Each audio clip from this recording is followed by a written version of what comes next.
المهم یہ ہے کہ کسی بھی طریقے سے انہیں اور روشنی نہیں دی جائے گی، اور دونوں کے درمیان اہل ایمان اور منافقین کے درمیان حائل دیوار بنا دی جائے گی تاکہ ان کے نور اور روشنی سے فائدہ نہ حاصل کر پائیں گے۔ جب یہ صورت حال دیکھیں گے تو بوخلا جائیں گے، کہیں گے ینادونہم ولم نکن معکم، پکار کے اہل ایمان کو کہیں گے کیا ہم دنیا میں تمہارے ساتھ نہیں تھے؟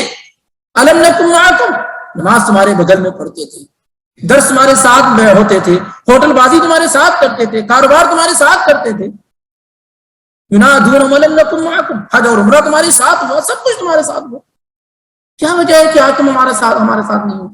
ینادونہم ولم نکن معکم، وہ پکار کے کہیں گے کیا ہم دنیا میں تمہارے ساتھ نہیں تھے؟ اہل ایمان کہیں گے قالوا بلا، کیوں نہیں تھے تم، ولکنکم فتنتم انفسکم وتربصتم وارتبتم وغرتکم الامانی، لیکن تمہارے ساتھ معاملہ یہ رہا کہ تم نے اپنے آپ کو فتنے میں مبتلا کر رکھا تھا، تم مسلمانوں کی تباہی اور بربادی کا انتظار کرتے تھے، تم دین اسلام کے معاملے میں شک اور شبہ میں مبتلا تھے، تمہارے پاس ایمان کی وہ قوت اور طاقت نہیں تھی جو اہل ایمان کے پاس موجود تھی، ہر چیز میں شک تمہارے پاس تھا،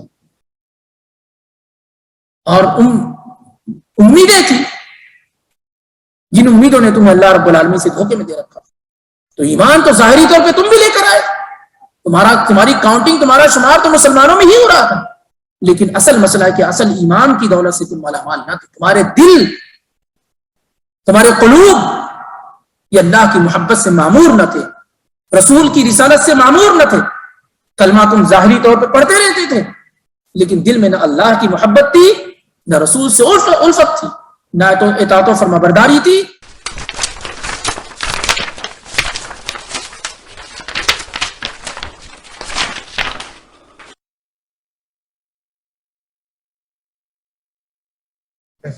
السلام علیکم ورحمۃ اللہ وبرکاتہ۔ الحمدللہ والصلاة والسلام علی رسول اللہ، اشہد ان لا الہ الا اللہ واشہد ان محمدا عبدہ ورسولہ، اما بعد، قال اللہ تعالی فی کلامہ العظیم، اعوذ باللہ السمیع العلیم من الشیطان الرجیم، وَإِذَا لَقُوا الَّذِينَ آمَنُوا قَالُوا آمَنَّا وَإِذَا خَلَوْا إِلَى شَيَاطِينِهِمْ قَالُوا إِنَّا مَعَكُمْ إِنَّمَا نَحْنُ مُسْتَهْزِئُونَ اللہ یستہزئ بہم ویمدہم فی طغیانہم یعمہون اولئک الذین اشتروا الضلالة بالہدى فما ربحت تجارتہم وما كانوا مہتدین۔ سبحانک لا علم لنا الا ما علمتنا انک انت العلیم الحکیم۔ رب اشرح لی صدری ویسر لی امری واحلل عقدۃ من لسانی یفقہوا قولی۔ رب زدنی علما، اللہم رب زدنی علما۔ اللہ رب العالمین کے فضل و کرم اور اس کی توفیق سے قرآن کی بڑی ہی عظیم اور اہم سورہ بقرہ کا ترجمہ، اس کی تفسیر آپ کے سامنے پیش کی جا رہی ہیں۔ اللہ تعالی ہمیں اور آپ کو سیکھنے، سمجھنے، اس پر عمل کرنے کی توفیق عطا فرمائے۔ پچھلے دنوں میں ہم اور آپ نے اللہ کی توفیق سے منافقین کے متعلق جو 13 آیات ہیں ان میں سے چند آیات اور کے متعلق ہم اور آپ نے ترجمہ اور اسی طریقے سے اس کی تفسیر مختصر انداز میں سنی اور سماعت کی، اور اس کا بعد حصہ رہ گیا جو انشاءاللہ آج مکمل کیا جائے۔ آیت نمبر 12 تک بات مکمل ہو چکی، بلکہ 13 تک بات مکمل ہو چکی تھی۔ ترجمہ سے اس کا دیکھ لیں کہ اللہ تعالیٰ تیسرے قسم کے لوگوں کے متعلق بیان کرتا ہے۔ پہلے خالص مومنین کا ذکر ہوا، پھر خالص کفار کا ذکر ہوا، پھر ان لوگوں کا ذکر ہو رہا ہے جو ظاہری طور پر اسلام کو پیش کرتے ہیں اور باطنی طور پر دلوں کے اندر کیا ہے، کفر کو چھپائے ہوئے ہوتے ہیں، جن کو منافق کہا جاتا ہے۔ اللہ تعالیٰ نے ان کا ذکر کرتے ہوئے کہا کہ بعض لوگ وہ ہیں جو یہ کہتے ہیں کہ ہم ایمان لائے اللہ پر اور قیامت کے دن پر، حالانکہ وہ مومن نہیں، وہ اللہ کو دھوکہ دیتے ہیں، حالانکہ صحیح ایمان والوں کو دھوکہ دیتے ہیں۔ صحیح بات تو یہ ہے کہ وہ خود اپنے آپ کو دھوکے میں مبتلا کیے ہوئے ہیں۔ اس کے بعد اللہ تعالیٰ نے کہا ان کے دلوں کے اندر مرض ہے، بیماری ہے، اور بتایا جاتا ہے کہ یہاں بیماری سے مراد شک اور کفر کی بیماری ہے۔ جب کوئی انسان بیمار ہوتا ہے تو اسے جو چیز حقیقت ہوتی ہے وہ اس کے خلاف اس کو نظر آتی ہے۔ جب کوئی شخص بیمار ہوتا ہے اور بیماری میں شدت اختیار کر چکا ہوتا ہے تو اسے کیا ہے، ہر چیز اس کے اپنے حقیقت کے خلاف دکھائی دیتی ہے۔ ان کے یہاں پریشانی کیا ہے کہ یہ روحانی بیمار ہے، روحانی بیماری ان کے پاس ہے منافقین کے پاس، اس لیے یہ حق کو حق اور باطل کو باطل نہیں سمجھ پا رہا، اور دن بدن ان کی بیماری کے اندر کیا ہے اضافہ ہوتا جا رہا کہ ان کے دلوں کے اندر کیا بیماری ہے، اللہ تعالیٰ نے ان کی بیماری کو اور زیادہ کر دیا، اور ان کے لیے دردناک عذاب ہے جو وہ جھوٹ بولتے ہیں اور جھٹلاتے ہیں۔ اور جب ان سے کہا جاتا ہے کہ دیکھو زمین میں فساد نہ برپا کرو، تو کہتے ہیں کہ ہم کہاں فساد برپا کر رہے ہیں، ہم تو صرف اصلاح کرنے والے ہیں، ہم یہاں وہاں تمام لوگوں کو اکٹھا کرتے ہیں، ہم ان کے ساتھ بھی ہیں ان کے ساتھ بھی ہیں۔ تو اللہ تعالیٰ نے کہا کہ خبردار، یہی حقیقت میں فساد برپا کرنے والے ہیں اور یہ شعور نہیں رکھتے کہ ہاں ان کے ذریعے سے زمین میں کس قدر فساد برپا ہو رہا ہے۔ اور جب کہا جاتا ہے کہ ایمان ویسے لیا، ایمان کا دعویٰ تو تمہارے پاس صحیح پہلے ہی سے آلریڈی تم کہتے ہو کہ ہم مومن ہیں، تو کہا جا رہا ہے کہ ایمان ویسے لاؤ جیسے صحابہ لے کر آئے ہیں۔ تو جواب میں کہتے ہیں کیا ہم اس طریقے سے ایمان لائے جیسے بیوقوف کمتر لوگ ایمان لے کر آئے ہیں؟ تو اللہ تعالیٰ نے کہا کہ حقیقت میں بیوقوف تو یہی لوگ ہیں، لیکن یہ سمجھتے نہیں، لیکن یہ جانتے نہیں ہیں۔ اب مزید ان کے متعلق اللہ تعالیٰ نے ان کی بعض صفات کا اور ذکر کیا۔ کہا اللہ تعالیٰ نے کہ وَإِذَا لَقُوا الَّذِينَ آمَنُوا قَالُوا آمَنَّا، جب یہ منافقین اہل ایمان سے ملاقات کرتے ہیں ملتے ہیں، وَإِذَا اور جب لَقُوا الَّذِينَ آمَنُوا ملاقات کرتے ہیں ان لوگوں سے جو ایمان لائے ہیں، یعنی جب ان منافقین کی ملاقات اہل ایمان سے ہوتی ہے تو کہتے ہیں قَالُوا آمَنَّا، ہم ایمان لائے، ہم کیا ہے ایمان لے آئے ہیں، مومن ہیں، ہم تمہارے اپنے بھائی ہیں۔ وَإِذَا خَلَوْا إِلَىٰ شَيَاطِينِهِمْ اور جب خلوت میں تنہائی میں اپنے شیطانوں سے ملتے ہیں، یعنی اپنے لوگوں سے ملتے ہیں، منافقین سے ملتے ہیں، کفار سے ملتے ہیں، تو کہتے ہیں کہ ہم تمہارے ساتھ ہیں۔ قَالُوا إِنَّا مَعَكُمْ، دیکھو ہماری نماز روزوں سے دھوکے میں مت پڑ جانا، یہ مت سمجھنا کہ ہم نے دین دھرم بدل دیا، ہمارے جہاد میں جانے سے، نماز پڑھنے سے، قرآن کی تلاوت کرنے سے تم دھوکے مت پڑنا، ہمارا دل تو تمہارے ساتھ لگا ہوا ہے۔ قَالُوا إِنَّا مَعَكُمْ، ہم تمہارے ساتھ۔ پھر مسلمانوں کے ساتھ کیا ہو رہا ہے؟ انما نحن مستہزئون، ہمارا ان کے ساتھ رہنا صرف ان کے مذاق اڑانا، ان کا استہزاء کرنا ہے، ان کے ساتھ جو ہماری اٹھک بیٹھک ہے، ان کے ساتھ جو نماز روزہ ہے، ان کے ساتھ جو جہاد وغیرہ ہے، یہ صرف ان کے مذاق اڑانے کے لیے، اصل میں تو ہم تمہارے ہیں اور تمہارے ساتھ ہیں۔ تو اذا لقوا الذین آمنوا قالوا آمنا، جب وہ لوگ اہل ایمان سے ملاقات کرتے ہیں تو کہتے ہیں کہ ہم ایمان لے آئے۔ وَإِذَا خَلَوْا إِلَىٰ شَيَاطِينِهِمْ قَالُوا إِنَّا مَعَكُمْ، اور جب اپنے شیطانوں سے ملتے ہیں، تو یہ بات اس سے پہلے ذکر کی جا چکی ہے کہ شیاطین انسانوں میں بھی ہوتے ہیں، جناتوں میں بھی ہوتے ہیں، اور حتیٰ کہ حیوانات میں بھی ہوتے ہیں۔ نبی علیہ الصلوۃ والسلام نے کالے کتے کو کیا کہا؟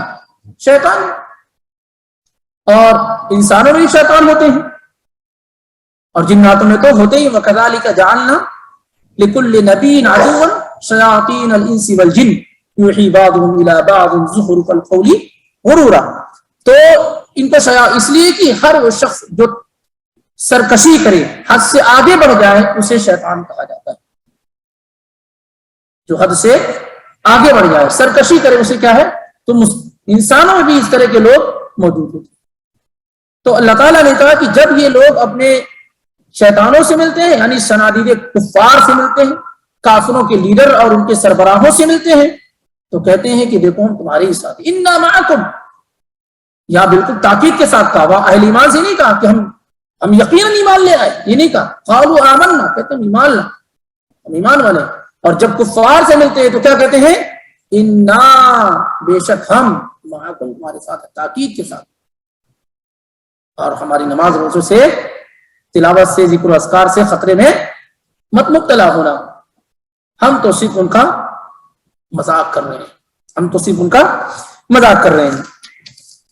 اس کے بعد اللہ رب العالمین نے کہا اللہ یستہزئ بہم ویمدہم فی طغیانہم یعمہون۔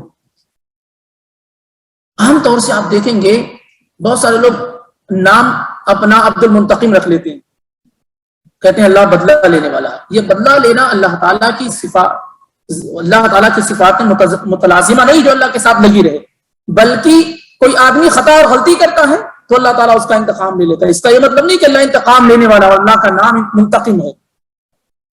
اور ایسے ہی مثال کے طور پر اللہ ان کا مذاق اڑاتا ہے، تو یہ نہیں کہ اللہ تعالیٰ کی صفت مذاق اڑانا ہے۔ یا اس کا نام مذاق اڑانے والوں میں رکھ لیا جائے. تو یہ اللہ تعالیٰ نے اس کا جواب دیا چونکہ اہل ایمان کو مذاق اڑا رہے ہیں. تو اللہ تعالیٰ کہتا ہے اللہ یستہزئ بہم، اللہ بھی ان سے مذاق کرتا ہے. اللہ بھی کیا ہے؟ ان سے مذاق کرتا ہے. یہ جو دو ناؤ پر سوار ہیں اور یہ سمجھتے ہیں کہ دونوں لوگوں کے ساتھ ہیں، اہل ایمان کے ساتھ رہ کر کے وہاں کی آسائش اور آرام اور فیسلٹیز حاصل کر رہے ہیں، اور اہل کفار کے ساتھ ہوتے ہوئے ان کے ساتھ حاصل کر رہے ہیں. تو اللہ تعالیٰ کہتا ہے اللہ یستہزئ بہم، اللہ بھی ان کے ساتھ کیا ہے؟ مذاق کر رہا ہے. اللہ بھی ان سے مذاق کرتا ہے. وَيَمُدُّهُمْ فِي طُغْيَانِهِمْ، اور اللہ بڑھاوا دیتا ہے کہ فی طغیانہم ای فی کفرہم، جیسا کہ عبداللہ بن عباس رضی اللہ تعالیٰ عنہ نے بیان کیا کہ سرکشی سے مراد کیا ہے؟ ان کا کفر ہے، اور اللہ ان کے کفر میں کیا ہے؟ بڑھاوا دیتا ہے ان کو. یعمہون، جس کے اندر کیا ہے؟ یہ بہکے ہوئے ہیں، جس کے اندر یہ لوگ پڑے ہوئے ہیں. کس طریقے سے ان کا مذاق اڑایا جا رہا ہے؟ قیامت کے دن جب پل صراط پار کرنے کی باری آئے گی تو جیسے یہ اہل ایمان کا مذاق اڑاتے رہے دنیا کے اندر، یہی معاملہ ان کے ساتھ بھی کیا جاتا رہے گا. اور یہاں پر وہ سمجھتے رہے کہ وہ ہر طریقے سے کامیاب ہے، یہاں بھی وہاں بھی. تو وہاں پر ان کی حقیقت بالکل کیا ہے؟ واضح ہو جائے گی. یوم یقول المنافقون والمنافقات للذین آمنوا انظرونا نقتبس من نورکم قیل ارجعوا وراءکم فالتمسوا نورا فضرب بینہم بسور لہ باب باطنہ فیہ الرحمہ ظاہرہ من قبلہ العذاب ینادونہم ولم نکن معکم قالوا بلى ولكنكم فتنتم انفسكم وتربصتم وارتبتم وغرتكم الاماني. کہ قیامت کے دن سب کو روشنی دی جائے گی، پل صراط تو یوں ہی پار ہو جائے گا نا، تو جہنم کے پشت پہ رکھا جائے گا اور اندھیرا ہی اندھیرا ہوگا. سب سے خطرناک جو ٹیسٹ ہوگا انسان کا وہ یہ پل صراط. اللہ تعالیٰ ہمیں اور آپ کو توفیق عطا فرمائے کہ ہم آسانی سے اس کو پار کر لیں. وَإِن مِّنكُمْ إِلَّا وَارِدُهَا كَانَ عَلَىٰ رَبِّكَ حَتْمًا مَقْضِيًّا. اچھے اچھوں کی کیا ہوا اکھڑ جائے گی. انبیاء کرام کی زبان سے نکلے گا اللہم سلم سلم. وہ جگہ ہے جہاں کسی کے متعلق سوچا بھی نہیں جا سکتا کہ کوئی کسی کی شفاعت کرے گا، کوئی کسی کو کھینچ کر کے لے جائے گا. وہاں تو صرف اس کے اعمال ہوں گے، اللہ تعالیٰ سے اس کا تعلق ہوگا، رسول اللہ صلی اللہ علیہ وسلم سے اس کی محبت ہوگی جو اس دن اس سے پار کرائے گی. تو ہر شخص کو کیا ہے؟ نور اور روشنی دی جائے گی، ان کو بھی دی جائے گی. لیکن مسئلہ کیا ہوگا کہ جیسے یہ جو کلمہ انہوں نے پڑھا لمحے بھر کے لیے زبان سے، یہ کتنی دیر کام کرے گی؟ تو جیسے ان کا عمل اس حساب سے وہاں روشنی دی جائے گی. اہل ایمان کو جو روشنی دی جائے گی اس روشنی کے بدولت وہ پورا پل صراط پار کر لے جائیں گے. لیکن چونکہ یہ صرف زبان سے اسلام کا دعویٰ کرنے والے تھے، ان کو بھی روشنی دی جائے گی. لیکن چونکہ دل ایمان کی دولت سے مالا مال نہیں تھا، جو روشنی دی جائے گی وہ تھوڑی دیر میں بجھ جائے گی. یوم یقول المنافقون والمنافقات، جس دن منافق مرد اور منافق عورتیں ایمان والوں سے کہیں گے انظرونا نقتبس من نورکم، تھوڑا ہمارا ویٹ کرو، انتظار کرو، نقتبس من نورکم، ہم تمہاری روشنی سے تھوڑا فائدہ اٹھا لیں. ایک آدمی کی گاڑی خراب ہو جائے، سامنے والا چل رہا ہے تو کیا ہے؟ اس کے پیچھے پیچھے بھاگتا رہتا ہے تاکہ چل لے، اور اگر وہ نکل گیا تو پھنسا رہ جائے گا. تو اہل ایمان جب پل صراط پار کر رہے ہوں گے تو ان کی روشنی تو ختم ہو جائے گی، تو یہ کہیں گے تھوڑا انتظار کرو ہمارا، تھوڑا دھیرے دھیرے صرف سمجھ چلو، ہم بھی تمہاری روشنی سے کیا ہے؟ فائدہ اٹھائے. تو دنیا کے اندر تو مذاق کر رہے تھے اہل ایمان کا، اب یہاں موقع اہل ایمان کو ملا ہے. کہیں گے قیل ارجعوا وراءکم، کہا جائے گا کہ پیچھے جاؤ، واپس جاؤ. دو معنی مفسرین نے بیان کیا. ایک معنی یہ ہے کہ جہاں سے روشنی ملی تھی پل صراط پار کرنے سے پہلے وہاں اسٹارٹ کرنے سے پہلے وہاں چلے جاؤ جہاں سے روشنی تقسیم ہوئی تھی، فلاں کو اتنا، فلاں کو اتنا، فلاں کو اتنا. کیونکہ ہر شخص کو اس کے عمل کے اعتبار سے روشنی دی جائے گی.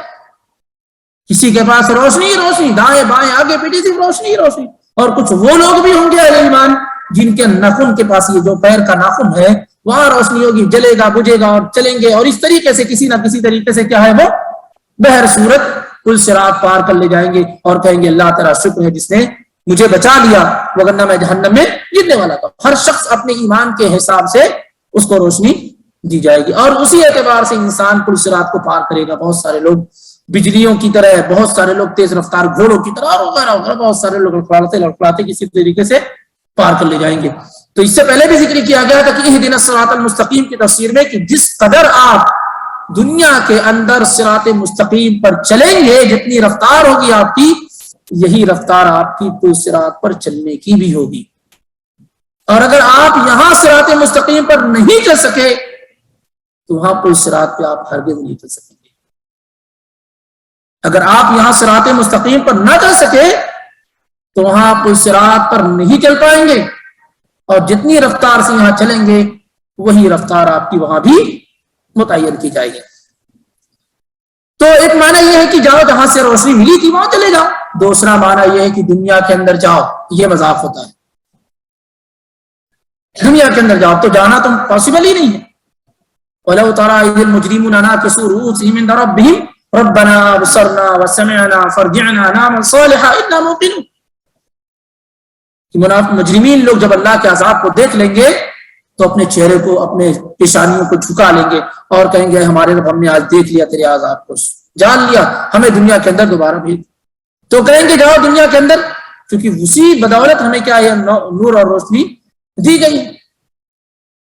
المہم یہ ہے کہ کسی بھی طریقے سے انہیں اور روشنی نہیں دی جائے گی، اور دونوں کے درمیان، اہل ایمان اور منافقین کے درمیان حائل دیوار بنا دی جائے گی تاکہ ان کے نور اور روشنی سے فائدہ نہ حاصل کر پائیں گے. جب یہ صورت حال دیکھیں گے تو بوخلا جائیں گے، کہیں گے ینادونہم ولم نکن معکم، پکار کے اہل ایمان کو کہیں گے کیا ہم دنیا میں تمہارے ساتھ نہیں تھے؟ الم نکن معکم، نماز تمہارے بغل میں پڑھتے تھے، درس تمہارے ساتھ میں ہوتے تھے، ہوٹل بازی تمہارے ساتھ کرتے تھے، کاروبار تمہارے ساتھ کرتے تھے. ینادونہم ولم نکن معکم، حج اور عمرہ تمہارے ساتھ ہوا، سب کچھ تمہارے ساتھ ہوا، کیا وجہ ہے کہ آج تم ہمارے ساتھ نہیں ہو؟ ینادونہم ولم نکن معکم، وہ پکار کے کہیں گے کیا ہم دنیا میں تمہارے ساتھ نہیں تھے؟ اہل ایمان کہیں قالوا بلا، کیوں نہیں تھے تم؟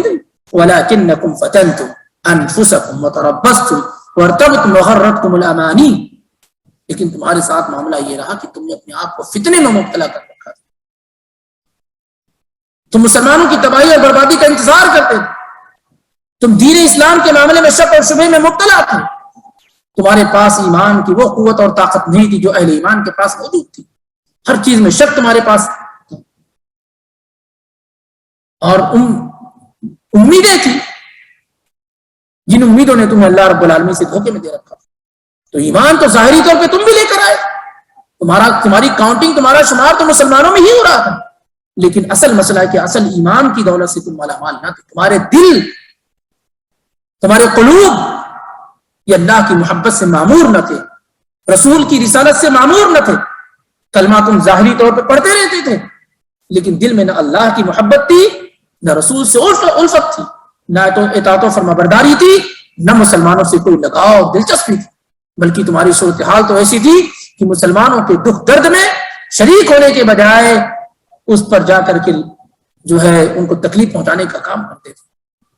بہرحال تو یہ اس طریقے سے جو مذاق اہل ایمان کا انہوں نے یہاں اڑایا، اسی جیسا مذاق ان کا بھی کیا ہے، اڑایا جائے. اللہ یستہزئ بہم ویمدہم فی طغیانہم یعمہون اولئک الذین اشتروا الضلالۃ بالہدی فما ربحت تجارتہم وما کانوا مہتدین. دنیا میں صرف اہل ایمان وہ ہیں جو عقل مند ہیں، دنیا میں صرف اہل ایمان وہ ہیں جو عقل مند ہیں، باقی کسی کے پاس عقل نہیں ہے، کسی کے پاس شعور نہیں ہے، کسی کے پاس سمجھداری نہیں ہے. دنیا والے اگرچہ اسے کتنا ہی عقل مند، کتنا ہی سمجھدار، کتنا ہی ٹیلنٹ والا کیوں نہ کہیں، لیکن حقیقت یہ ہے کہ اس روئے زمین پر ایک ہی قوم بستی ہے، ایک ہی طرح کے لوگ بستے ہیں جنہیں اہل ایمان کہا جاتا ہے، جو فیوچر اور مستقبل کی پرواہ کرتے ہیں، وہی اصل میں عقل والے ہوتے ہیں. دنیا میں صرف اہل ایمان وہ ہیں جو فیوچر کی، مستقبل کی پرواہ کرتے ہیں، باقی سارے لوگ اپنا پریزنٹ دیکھتے ہیں، اپنا حال دیکھتے ہیں. اہل ایمان وہ جو اپنا فیوچر دیکھتے ہیں اور اسی حساب سے اپنا پلان طے کرتے ہیں. اب دیکھیں گے کہ دنیا کے اندر اہل ایمان کیا دیکھتے ہیں، دنیا میں کیا ہو رہا ہے، کیا تکلیف آئی، اس کی پرواہ نہیں. اس تکلیف کے عوض میں فیوچر میں کیا ملنے والا ہے اس کی پرواہ کرتے ہیں. یہ گناہ جو کر رہے ہیں اس کے بدلے میں کیا ملنے والا ہے اس کی پرواہ کرتے ہیں. وہ اس لیے دنیاوی زندگی کے اندر وہ بہت زیادہ مست و مگن نہیں ہوتے، یہاں کی نعمت کو بڑی نعمت نہیں سمجھتے، اور یہاں کی تباہی اور بربادی کو بڑی تباہی اور بربادی نہیں سمجھتے، کیونکہ کہتے ہیں یہ فیوچر نہیں ہے، یہ مستقبل نہیں ہے، مستقبل جنت و جہنم کے نام پہ ہوگا، حساب و کتاب کے نام پر ہوگا۔ یہ تو ایک عارضی زندگی ہے جو انسان کو ملی ہوئی ہے، جس کا کوئی بھروسہ نہیں کب ختم ہو جائے، اور اس لیے وہ تیاری دنیا کے لیے کرتے ہی نہیں۔ کوئی آدمی جو ایمان کی دولت سے بھرپور ہو، بھرا ہوا ہو، کبھی آپ اس کو دنیا اس کا مقصد نہیں پائیں گے، کبھی بھی آپ اس کا دنیا مقصد نہیں پائیں گے۔ وہ تیاری کر رہا ہوتا ہے، لیکن آخرت کی تیاری کر رہا ہوتا ہے، تیاری کر رہا ہوتا ہے، حساب و کتاب کے دن کی تیاری کر رہا ہوتا ہے، تیاری کر رہا ہوتا ہے، جمع کر رہا ہوتا ہے، لیکن دنیا نہیں بلکہ آخرت جمع کر رہا ہوتا ہے۔ تو اس لیے ان کے پاس یہ تو اپنے آپ میں یہ سمجھتے ہیں، جو آدمی دو آدمی کو ڈیل کرے وہ تو یہ سمجھے گا نا میں بہت ہوشیار ہوں، اس کو بھی پھنسائے گا ہوں، اس کو بھی پھنسا ہوں، وہ آدمی ہوشیاری اپنے آپ کو سمجھے گا نا۔ تو منافقین ظاہری اعتبار سے اپنے آپ کو کافروں سے بھی زیادہ ہوشیار اور مسلمانوں سے بھی زیادہ ہوشیار سمجھتے تھے، اور اسی بنیاد پہ کفر والے تو کافر تو کھل کر کے اعلان کر دیتے ہیں کہ ہم اللہ کو نہیں ماننے والے، اہل ایمان کھل کر کے کہتے ہیں کہ اللہ کے علاوہ کسی اور کو ماننے والے نہیں۔ دونوں بالکل واضح ہیں، دونوں کا منہج میتھڈ واضح ہے، ایک کہتا ہے کہ ہم اللہ کو نہیں مانتے صحیح طریقے سے، دوسرا کہتا ہے ہم اللہ کے علاوہ کسی کو نہیں مانتے۔ جو تیسرا گروپ ہے کہتا ہے کہ ہم دونوں کو مانتے ہیں الگ الگ طریقے سے، کسی کو دل سے مانتے ہیں، کسی کو زبان سے مانتے ہیں، اور یہ سمجھتے ہیں کہ سب سے زیادہ ہوشیار لوگ ہیں۔ تو اللہ تعالیٰ نے کہا اولئک الذین اشتروا الضلالۃ بالہدی، یہی وہ لوگ ہیں جنہوں نے ہدایت کے بدلے میں گمراہی کو خرید لیا، خریدا انہوں نے، اشتروا الضلالۃ، جنہوں نے گمراہی کو خرید لیا ہے ہدایت کے بدلے میں، اندھیرے کو تاریکی کو خریدا ہے اجالے کے بدلے میں، کفر کو خریدا ہے ایمان کے بدلے میں، استحب الضلالۃ علی الہدی، جیسا کہ امام قتادہ نے کہا، اور امام ابن عباس رضی اللہ تعالیٰ عنہ فرماتے ہیں کہ ایمان کو کفر کو خریدا ایمان کے بدلے میں۔ تو اولئک الذین اشتروا الضلالۃ بالہدی، یہی وہ لوگ ہیں جنہوں نے ضلالت کو، گمراہی کو، تاریکی کو، اندھیرے کو خریدا ہدایت کے بدلے میں۔ فما ربحت تجارتہم، تو ان کی تجارت نے انہیں کچھ بھی فائدہ نہ پہنچایا۔ فما ربحت تجارتہم، کیونکہ منافقین سب سے زیادہ نقصان اور خسارے ہیں، منافقین سب سے زیادہ نقصان اور خسارے میں ہیں، اور عذاب کے اعتبار سے سب سے زیادہ عذاب پانے والے ہیں۔ مسلمانوں جیسی نعمت بھی نہیں ملے گی جنت میں، اور جہنم میں بھی جائیں گے تو کافروں سے بڑا عذاب ملے گا۔ اور دنیا میں دونوں کو ڈیل کر رہے تھے، ان کے ساتھ تمہارے ساتھ ہیں، ان کے ساتھ تمہارے ساتھ ہیں، تو مومنوں جیسی نعمت بھی ان کو ملنی نہیں ہے، اور کافروں سے بڑا عذاب بھی ان کو ملنے والا ہے۔ فما ربحت تجارتہم، تو ان کے اس طریقے نے، ان کی تجارت نے کچھ بھی فائدہ نہیں پہنچایا۔ وما کانوا مہتدین، اور یہ ہدایت یافتہ بھی نہیں ہوئے، ہدایت والے بھی نہیں ہوئے۔ اب آگے اللہ تعالیٰ نے ان کی دو مثالیں بیان کی، کہا مثلہم کمثل الذی استوقد نارا، ان کی مثال، ان منافقین کی مثال اس شخص کی طرح ہے استوقد نارا، جس نے آگ روشن کی، آگ جلائی۔ ان کی مثال اس شخص کی طرح جس نے آگ جلائی، فلما اضاءت ما حوله، اور جب آگ روشن ہو گئی، اس کے ارد گرد آگ روشن ہو گئی، اجالا ہو گیا، روشنی پھیل گئی، بکھر گئی روشنی، ذهب اللہ بنورہم، تو اللہ ان کی روشنی کو لے اڑا، اللہ تعالیٰ نے ان کی روشنی کو ختم کر دیا۔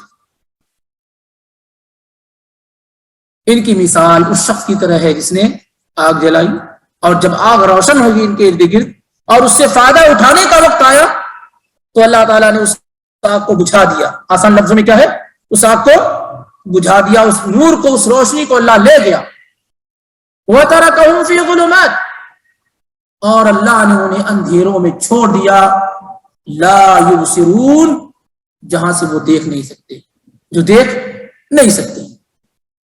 اللہ نے آگ روشن کی اور آگ جب روشن ہو گئی ارد گرد اجالا ہو گیا, فائدہ اٹھانے کا وقت آیا تو اللہ رب العالمین نے اس روشنی کو کیا ہے ختم کر دیا اب, اور ان کو اندھیرے میں چھوڑ دیا جہاں سے وہ دیکھ نہیں سکتے ہیں. اب ذرا غور کریں اس مثال کے اندر اور دیکھیں کہ ان کو روشنی ملی قیامت کے دن میں, ان کو کیا ہے پل صراط پار کرنے کے وقت روشنی ملی, لیکن جو روشنی ملی اور بڑی امیدیں لگائے ہوئے تھے جس روشنی سے, وہ روشنی تھوڑی ہی دیر میں کیا ہے بجھ گئی اور اندھیروں میں اللہ تعالیٰ نے کیا ہے چھوڑ دیا. اب آگے دیکھ نہیں سکتے کہ کیسے پار ہونا. مثلهم كمثل الذي استوقد نارا فلما اضاءت ما حوله ذهب الله بنورهم وتركهم في ظلمات لا يبصرون. اس کے بعد اللہ رب العالمین نے بیان کیا صم بکم عمی فهم لا يرجعون. اور یہ بات بھی یاد رہے کہ عبداللہ ابن عباس رضی اللہ تعالی عنہ نے وترکهم فی ظلمات سے مراد یہ لیا کہ اللہ نے انہیں عذاب میں چھوڑ دیا جب وہ مر جائے. وترکهم ای ترکهم فی عذاب اذا ماتوا, جب مر جائیں گے تو کہاں جائیں گے عذاب میں جائیں گے. وترکهم فی ظلمات لا یبصرون, یعنی عذاب میں اللہ تعالیٰ نے چھوڑ دیا جہاں سے وہ جیسے ہی مریں گے عذاب میں مبتلا ہو جائیں گے. صم بکم عمی فهم لا یرجعون. صم بہرے ہیں, بکم اندھے ہیں گونگے ہیں. صم بہرے ہیں, بکم گونگے ہیں, عمی اندھے ہیں. بہرے ہیں, گونگے ہیں, اندھے ہیں. عبداللہ ابن عباس رضی اللہ تعالیٰ عنہ فرماتے ہیں کہ لا يسمعون الہدی, بہرے ہیں مطلب کیا واقعی وہ سنتے نہیں ہیں فزیکلی طور پر آپ بولیں گے تو نہیں, لا يسمعون الہدی ہدایت کو نہیں سنتے, ولا یبصرونہ اور اسے دیکھتے بھی نہیں, ہدایت کو سنتے بھی نہیں ہے اور اسے دیکھتے بھی نہیں, ولا یعقلونہ اور اسے سمجھتے بھی نہیں ہے. صم بکم عمی فهم لا یرجعون, بہرے ہیں, گونگے ہیں, اندھے ہیں, پس وہ لوٹتے نہیں مطلب اللہ کے دین کی طرف آتے نہیں, توبہ اور استغفار نہیں کرتے ہیں, اپنے حالات کا جائزہ نہیں لیتے, اس کا حساب نہیں کرتے, اپنی کرتوتوں پر نظر ثانی نہیں کرتے. اور قتادہ رحمہ اللہ نے کہا کہ ای لا یتوبون ولا یذکرون, لوٹتے نہیں مطلب یہ ہے کہ وہ توبہ نہیں کرتے, نصیحت حاصل نہیں کرتے ہیں. کیوں؟ کیونکہ گونگے ہیں, بہرے ہیں اور اندھے ہیں. دوسری مثال اللہ تعالیٰ نے بیان کی او قصیب من السماء فیہ ظلمات ورعد وبرق یجعلون اصابعهم فی آذانهم من الصواعق حذر الموت واللہ محیط بالکافرین.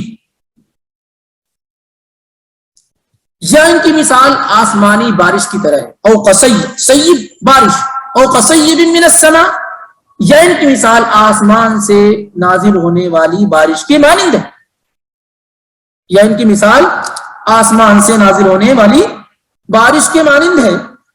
فیہ ظلمات ورعد وبرق, جب بارش نازل ہوتی ہے تو اس سے پہلے کیا ہوتا ہے اندھیرا ہوتا ہے, اندھیرا چھا جاتا ہے, اور گرج ہوتی ہے اور بجلی ہوتی ہے. جب بارش ہونے والی ہوتی ہے تو کیا اندھیرا چھا جاتا ہے اور بجلی آتی ہے, کڑک, بجلی کی کڑک ہوتی ہے, اور اسی طریقے سے کیا ہے ایک گرج ہوتی ہے, آواز ہوتی ہے.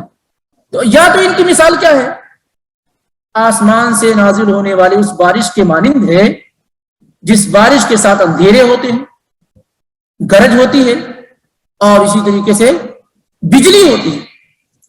یجعلون اصابعهم فی آذانهم من الصواعق حذر الموت, موت کے خوف سے, موت سے ڈر کر, موت کے خوف سے, کڑاکے کی وجہ سے اپنی انگلیوں کو اپنے کانوں میں ڈال لیتے ہیں.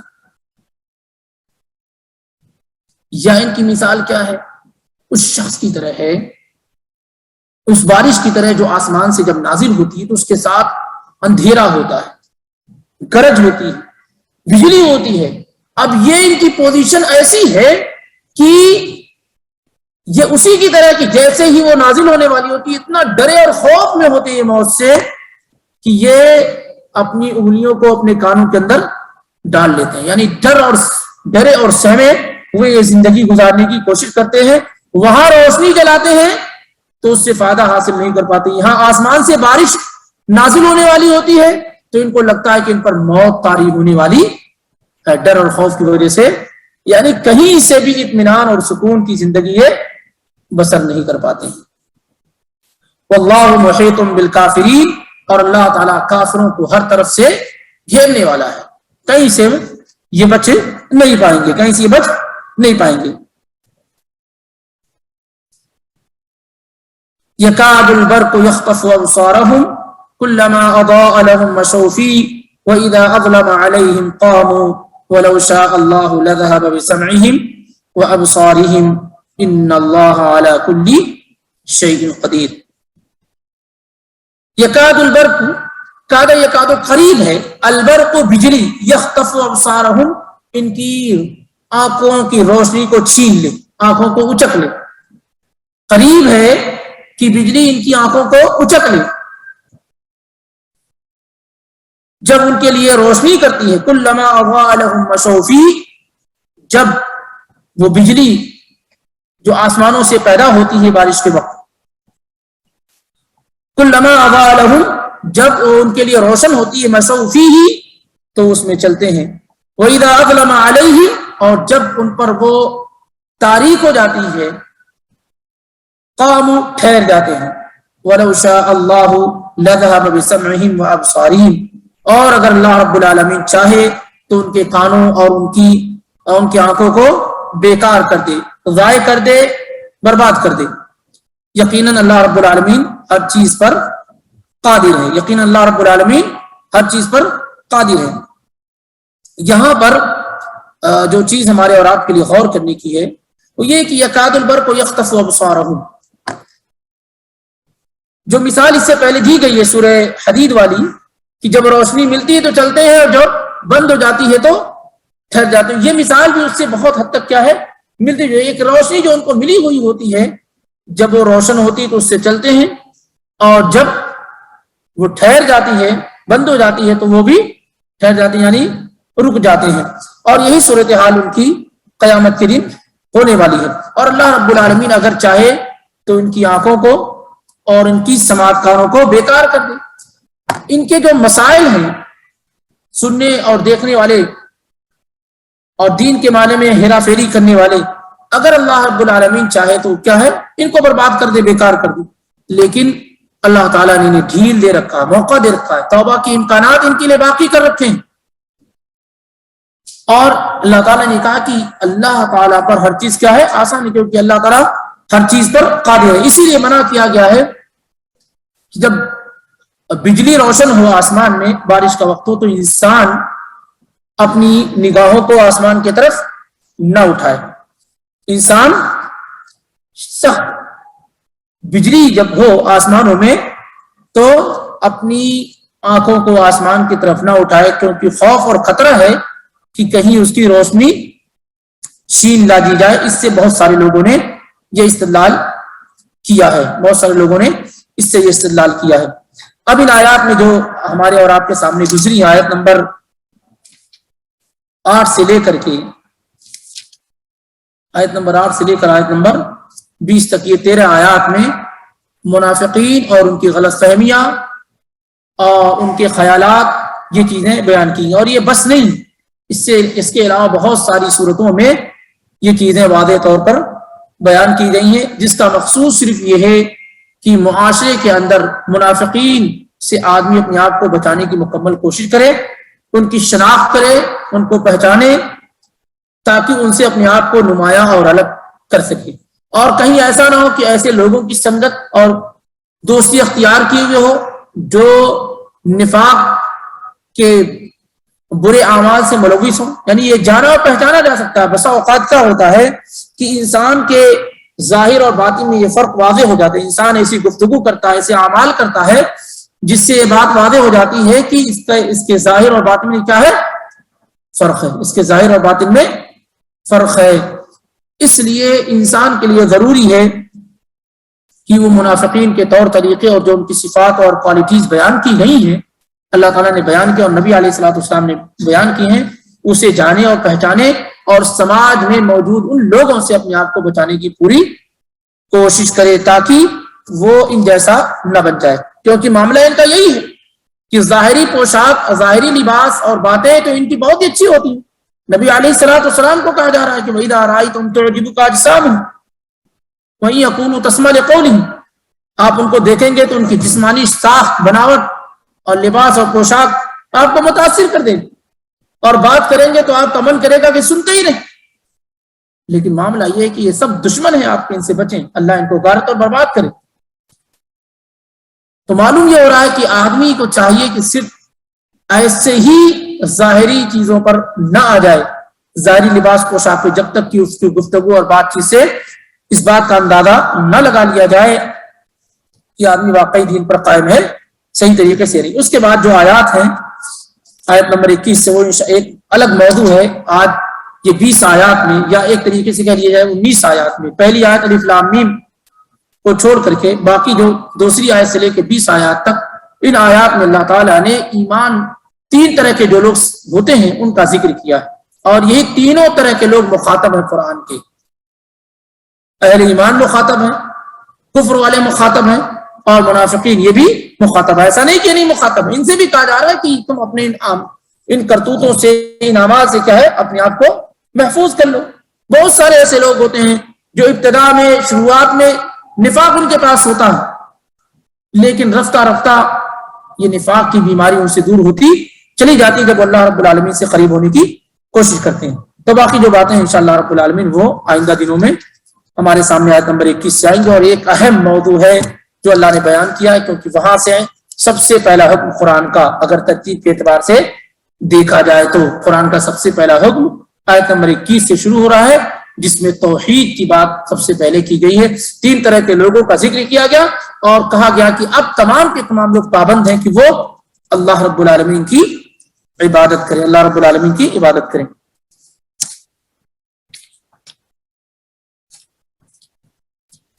سیرت کے درس شروع کرنے سے پہلے اگر کوئی سوال اس سلسلے میں ہو تو کیا جا سکتا. ویسے یہ بات واضح رہنی چاہیے کہ ان کا ذکر بارہا آتا رہے گا کئی صورتوں میں، خاص طور سے سورہ منافقون میں، سورہ توبہ میں، سورہ نساء میں. ان صورتوں کے اندر کیا ہے، ان کے ذکر تفصیل کے ساتھ موجود ہیں.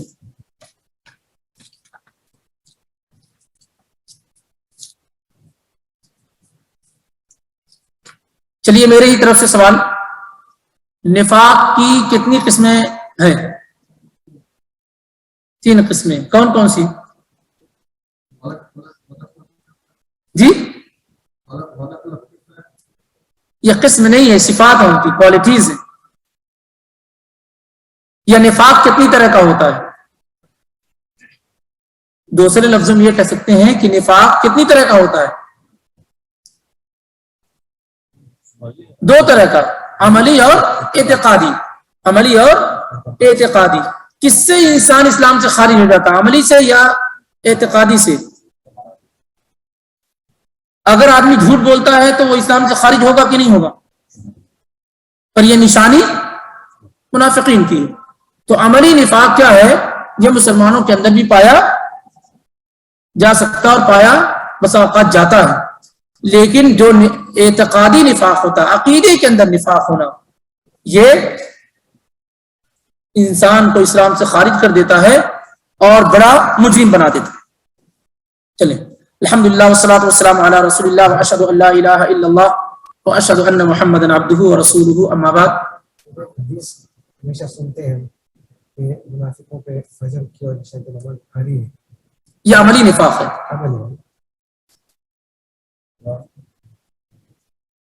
یہ عملی نفاق ہے جس میں نبی علیہ الصلوۃ والسلام نے کہا اسقل الصلاۃ علی المنافقین صلاۃ العشاء و صلاۃ الفجر، کہ منافقوں کو پر سب سے بھاری نماز کیا، عشاء اور فجر کی، اور اگر وہ جان لیں کہ اس میں کیا ثواب ہے، اجر ہے، تو وہ مسجد میں ضرور حاضر ہوں گے، اگرچہ چوتر کے بل ہی کیوں نہ آنا پڑے۔ سمجھ رہے؟ بھاری کیوں ہے؟ فجر کی نماز تو اچھے پہ بھاری ہے، اور یہ اس بات کی نشانی ہے کہ جو فجر کی نماز میں کوتاہی اور کمی کرتے ہیں، یا 4 وقت کی نماز بڑے اہتمام سے پڑھتے ہیں، فجر میں حاضر نہیں ہوتی ہے، یہ عمل کن کا ہے؟ منافقین کا ہے۔ اور عشاء کی نماز موجودہ وقت میں بھاری نہیں ہے لوگوں کے لیے۔ عشاء کی نماز موجودہ وقت میں بھاری نہیں ہے، کیوں؟ کیونکہ ہم نے فطرت کو بالکل الٹ دیا ہے۔ فطرت جو ہے نا، جس فطرت اللہ تعالیٰ نے ہمیں اور آپ کو پیدا کیا، اس فطرت کو ہم نے کیا ہے؟ الٹ دیا ہے۔ رات کو دن بنا لیا اور دن کو رات بنا لی۔ جب سونا ہے تو اٹھے ہوئے ہوتے ہیں، جب اٹھنا ہے تب سوئے ہوئے ہوتے ہیں۔ جب گفتگو کرنے سے منع کیا گیا تبھی گفتگو کرنے کی شروعات کرتے ہیں۔ اب آپ ایمانداری سے بتائیں، نبی علیہ الصلوۃ والسلام کہتے ہیں کانا یکرہ النوم قبل والحدیث بعد، اللہ کے پیغمبر عشاء سے پہلے سونے کو ناپسند کرتے تھے اور عشاء کے بعد گفتگو کو ناپسند کرتے تھے۔ انسان گفتگو کب کرتا ہے؟ وہ تو انتظار کرتا ہے کہ کب عشاء سے فارغ ہو، پھر پوری رات اس کی اپنی ہوتی ہے۔ نبی صلی اللہ علیہ وسلم کا معمول یہ تھا کہ کوئی اہم بات ہی عشاء کے بعد کرتے تھے، جیسے بیوی کے پاس گئے تو اس سے گفتگو کر لی، کوئی اہم دینی معاملہ ہے یا عام مسلمانوں کے۔ باقی یہ ہے کہ جو آپ جاتے ہیں باقاعدہ جھنڈ سے جھنڈ بنا کر کے اور ایک جگہ طے کرتے ہیں، وہاں بیٹھ کے بات کرتے ہیں، کب کرتا ہے؟ نہ آدمی فجر بعد ہے، نہ ظہر بعد ہے، نہ عصر بعد ہے، نہ مغرب بعد ہے، کون سے بات کرے گا؟ عشاء کے بعد کا۔ کیوں؟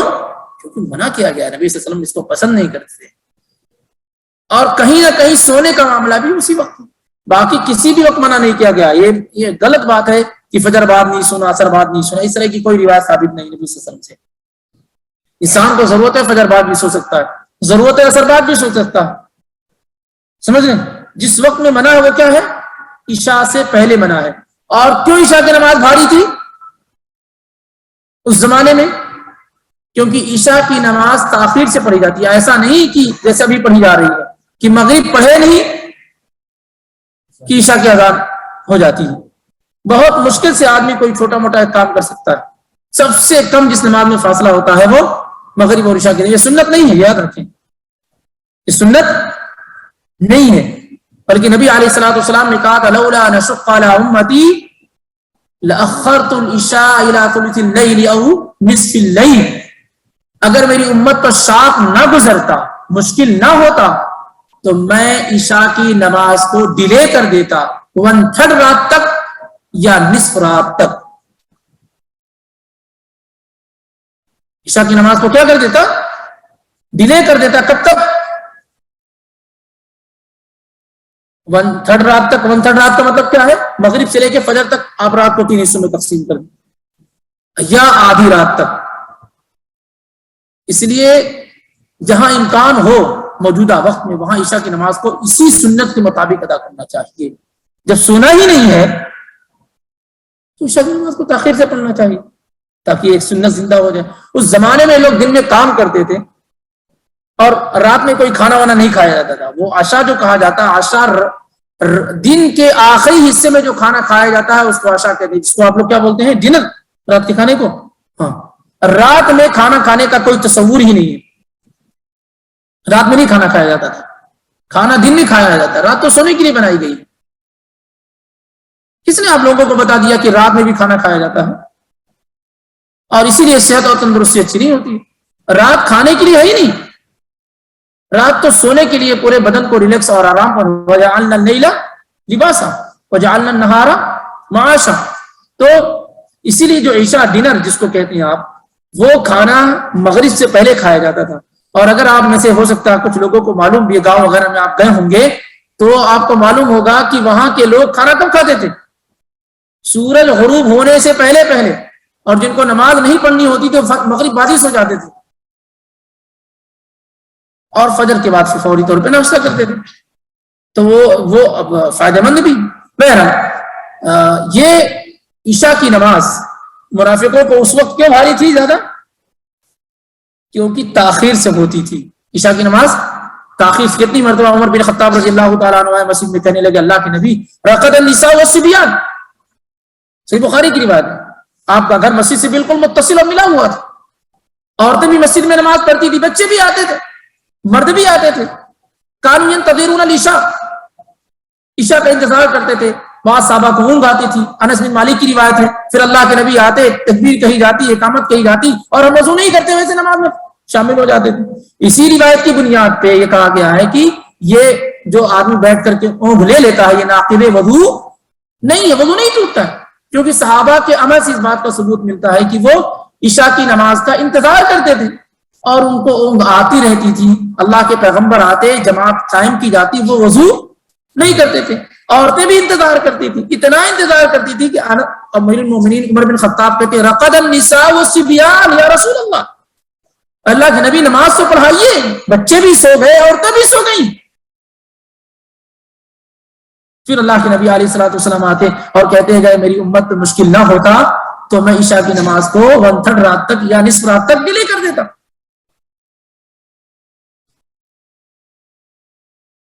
اور اس میں اس روایات پہ غور کریں گے تو بہت سارے لوگوں کی نیند اڑ جائے گی جو بہت مخالفت کرتے ہیں عورتوں کا مسجدوں میں آنے کا اور بچوں کی مسجدوں میں آنے کا۔ تو یہ روایت دیکھیے بخاری اور مسلم کی، یہ دلیل ہے اس بات کی عورتیں مسجد میں نماز پڑھیں، پڑھتی تھی، پڑھیں گی، پڑھ سکتی ہیں، کیونکہ اگر عورتیں اپنے گھروں میں سوتی، بچے اپنے گھروں میں سوتے تو امیر المومنین یہ کیوں کہتے کہ نماز قائم کیجیے، نماز کھڑی کیجیے، عورتیں اور بچے سو رہے ہیں۔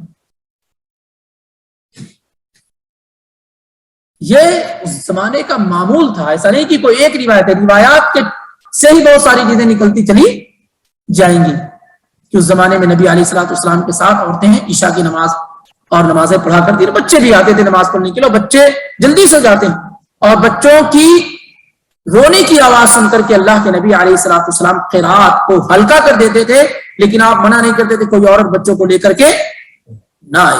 یہ بہت ساری جو ابھی تربیت میں جو کمی ہو رہی ہے وہ یہ ہے کہ جو اسلام کی روح ہے، اسپرٹ ہے، جو نبی علیہ الصلوۃ والسلام کا طریقہ ہے وہ اس سے دور کیا جا رہا ہے، لوگ بچوں کو اسلام سے دور کیا جاتا ہے، عورتوں کو، سب جہاں جن کو اسلام پر سب سے زیادہ امپلیمنٹ کرنا ہے انہیں کو اسلام سے دور کر دیا آپ نے۔ عورتوں پر اتنی پابندی لگا دی مسجد میں آنے سے کہ مارکیٹ کی زینت بن گئی، بچوں پہ اتنی سختی کر دی، یہی کل کو جو ہے بڑے لوگ بننے والے، یہی اللہ کے دین کو دنیا کے اندر نافذ کرنے والے، ان کو بھی آپ نے مسجدوں کے آنے میں پابندی کر دی۔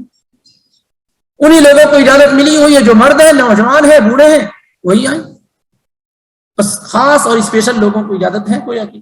بہرحال موضوع دوسری طرف چلا گیا، تو جو بھاری تھی نماز کیا ہے، وہ اس وجہ سے کہ عشاء کی نماز تاخیر سے ہوتی تھی، نیند کی قربانی دینی پڑتی تھی، جیسے فجر میں اٹھنا ہوتا تھا ایسے عشاء میں سونا ہوتا تھا، ورنہ سبھی لوگ جانتے ہیں آج عشاء کی نماز سب سے ہلکی نماز ہے، عشاء کی نماز اور سب سے مشکل نماز، عشاء کی جو مشکلات تھی وہ فجر کے ساتھ ملحق ہو گئی، مل گئی ہے۔ اکثر لوگوں کو آپ دیکھیں یہی مسجد ہے نا، الحمدللہ چار میں نمازوں میں بغیر کسی استثناء کے اگر چھٹیاں چل رہی ہوں تو معلوم ہوگا کس قدر اچھے مسلمان ہیں یہاں پہ، لیکن وہیں فجر میں صفوں کی کمی شروع ہو جاتی ہے، اور یہ سارے لوگ جانتے ہیں کہ نمازوں میں سب سے اہم نماز کون سی ہے، فجر کی ہے۔ پھر کیا وجہ ہے، جبکہ ساری نماز چھوٹنی چاہیے، فجر کی نہیں چھوٹنی چاہیے، ساری نماز چھوٹنی چاہیے، انسان کی فجر نہیں چھوٹنی چاہیے۔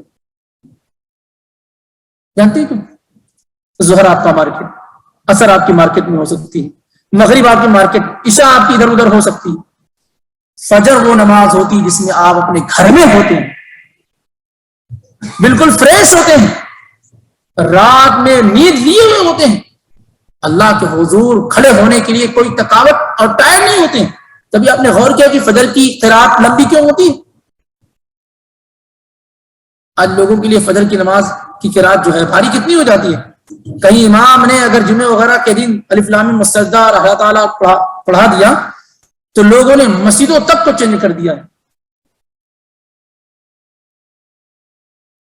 اور جو بتا کہ ایک مسجد میں فجر میں درس ہوتا تھا، درس قرآن ہوتا تھا جمعے کے دن، تو ایک دو لوگوں نہیں کئی ایسے لوگوں نے بار بار کہا کہ شیخ صاحب تھوڑا کہیے امام صاحب سے کہ قرات ہلکی کریں، کیوں؟ کیونکہ اس سنت کے مطابق الف لام میم السجدہ اور اللہ تعالی الانسان پڑھاتے تھے پہلی اور دوسری رکعت میں. اب یہ ایک پاؤ ہو گیا پورا،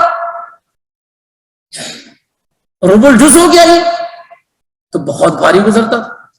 تو میں نے کہا کیسے ان کو منع کروں؟ یہ تو کہہ سکتا ہوں کہ کبھی کبھار نہ پڑھائیے. جب اللہ کے نبی علیہ الصلوۃ والسلام فجر کی نماز میں الف لام میم السجدہ اور اللہ تعالی الانسان ہی پڑھایا کرتے تھے تو کیسے کسی کو روکا جا سکتا؟ اور آپ فجر کی نماز میں قرات لمبی کرتے تھے سارے لوگ، کیونکہ آدمی رات میں سویا ہے، بالکل فریش ہوا ہے، اب اس کا ذہن و دماغ اللہ کے لیے کیا ہے؟ بالکل حاضر. لیکن آپ یقین کریں سب سے زیادہ بے توجہی سے جو نماز پڑھی جاتی ہوگی وہ کیا ہے؟ فجر کی ہوگی. اللہ ماشاء اللہ چند لوگوں کو، باقی سب نماز میں سونے کا انتظار کر رہے ہوتے ہیں، جلدی سے ختم ہو سویا جائے، کیونکہ اصل رات کی ابتدا ہمارے پاس سونے کی جو ابتدا ہوتی وہ فجر کے بعد سے ہوتی ہے. اگر ویکینڈ ہے تو کچھ کہنا ہی نہیں، سوچنا بھی نہیں کہ فجر سے پہلے سوئیں گے. بہرحال